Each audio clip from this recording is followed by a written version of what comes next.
Assalamualaikum warahmatullahi wabarakatuh.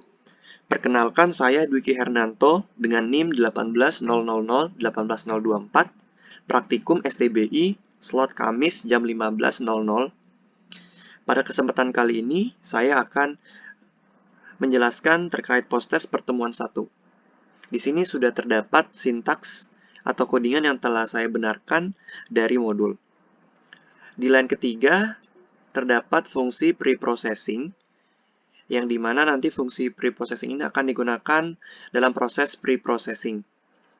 Kemudian di line kelima, di sini terdapat sintaks atau query untuk menghubungkan file project kita ke dalam dengan database dengan nama DB-STBI. Seperti itu. Kemudian dari line 7 sampai dengan line 19, di sini terdapat pembuatan variabel dengan nama text, kemudian terdapat fungsi str replace yang gunanya untuk mengganti sebuah strings ke dalam substring tertentu. Di sini kita ketahui terdapat substring petik kemudian diganti menjadi spasi. Begitupun dengan garis datar diganti dengan spasi, tutup kurung kurawal, buka kurung kurawal, dan sebagainya. Kemudian di line 21 terdapat fungsi str lower. Str lower ini berfungsi untuk mengkonversi string ke huruf kecil, seperti itu. Jadi nanti data yang ada di dalam variabel teks ini akan dilakukan proses penggantian huruf menjadi huruf kecil, seperti itu. Oke, kemudian kita ke line 24 sampai dengan line 27. Di sini ada pembuatan variabel baru dengan nama aStopList. Di dalamnya terdapat array yang ada data seperti pada gambar, seperti pada layar. Ada yang juga dari dia, kami, kamu, ini, itu, atau, dan tersebut pada dengan adalah, yaitu, ke. Nah, data-data ini bersifat array. Kemudian dilakukan pemanggilan data dengan menggunakan perulangan. Nanti perulangan itu berbentuk array. Nanti datanya diganti, data perulangan yang dilakukan proses for each sebelumnya akan diganti menjadi data array seperti itu. Kemudian kita terapkan stemming dengan cara di line 34 ini ada sintaks select all from tb stem order by id. Di sini fungsi dari ini adalah memanggil atau mengambil seluruh data dari tabel stem berdasarkan id, order by id, seperti itu. Kemudian di line 35 ada restem mysql query, ada variabel connect dan query gunanya untuk menghubungkan agar bisa data dari tb stem ini bisa diambil dan ditampilkan. Kemudian kita masuk ke line 36 sampai dengan 38. Di situ ada pemanggilan data, ada fungsi mysql_fetch_array, di mana fungsi dari mysql_fetch_array ini adalah mengambil data dari mysql, kemudian membentuknya ke dalam array asosiatif atau array numerik. Nah, setelah data ini diambil dalam bentuk array, kemudian diganti data yang ada di dalam variabel text yang dengan bentukan data term menjadi stem, seperti itu. Kemudian kita kembalikan teks yang telah diproses sebelumnya dengan cara merubahnya menjadi huruf kecil dengan fungsi str lower. Kemudian dipanggil kembali. Nah, ini sudah akhir dari fungsi untuk preprocessing. Kemudian kita lanjut untuk fungsi buat indeks. Di sini sudah ada fungsi buat indeks di line 46. Kemudian kita panggil lagi koneksinya agar bisa menghubungkan dan datanya bisa diambil. Di line 50 terdapat fungsi query, ada variabel queryCat. Nah, di dalamnya adalah trueCat table tb index, itu adalah untuk menghapus indeks sebelumnya.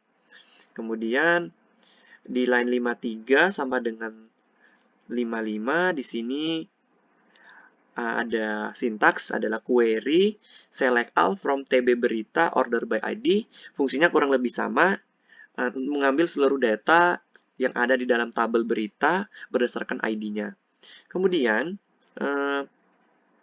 datanya itu diambil dengan menggunakan variabel koneksi yang sudah dihubungkan di line 48. Kemudian di sini ada numRows, di sini berfungsi mengambil hanya baris tertentu saja.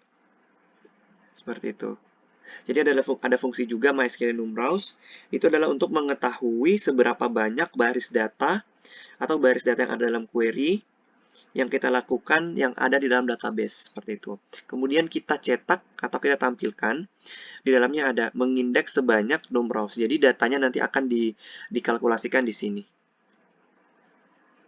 Oke, kemudian kita di line 57 sampai dengan 59, sama seperti yang tadi, MySQL fetch array, datanya diambil kembali, kemudian membentuknya ke dalam data array. Di sini di line 58 sampai 59 bisa kita lihat datanya berbentuk array seperti itu.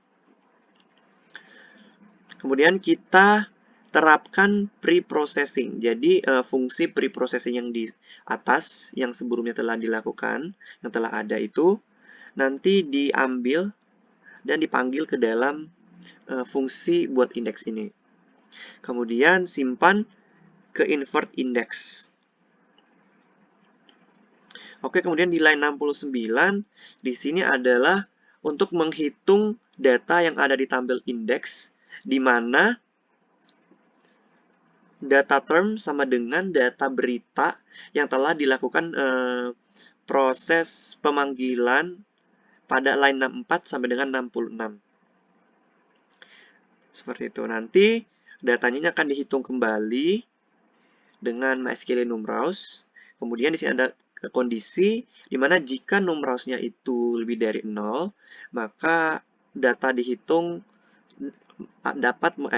maka nanti akan dipanggil fungsi MySQL fetch array untuk mengambil data array-nya seperti itu. Kemudian dilakukan proses increment seperti itu. Kemudian untuk mengupdate datanya, di sini adalah update tabel index. Untuk menghitung juga sama seperti yang di atas, tapi bedanya itu diupdate. Kemudian datanya itu dilakukan eksekusi dengan MySQL query. Ada menggunakan variabel connect untuk menghubungkan. Tetapi di sini ada kondisi juga, tapi jika tidak, maka datanya akan dimasukkan ke dalam tabel index. Seperti itu. Jadi data yang tadinya jika datanya lebih dari 0, maka datanya akan dipanggil, akan tetapi jika datanya tidak lebih dari 0, maka datanya akan dimasukkan, seperti itu. Kemudian, proses telah berhasil. Nah, untuk memanggil fungsi-fungsi yang telah kita buat di atas, ada yang namanya fungsi buat indeks. Jadi untuk memanggil dan menampilkan hasil dari proses pre-processing fungsi yang telah kita buat tadi. Mungkin hanya itu yang bisa saya sampaikan terkait post-test pertemuan 1. Saya mohon maaf bila ada salah kata. Saya akhiri. Assalamualaikum warahmatullahi wabarakatuh.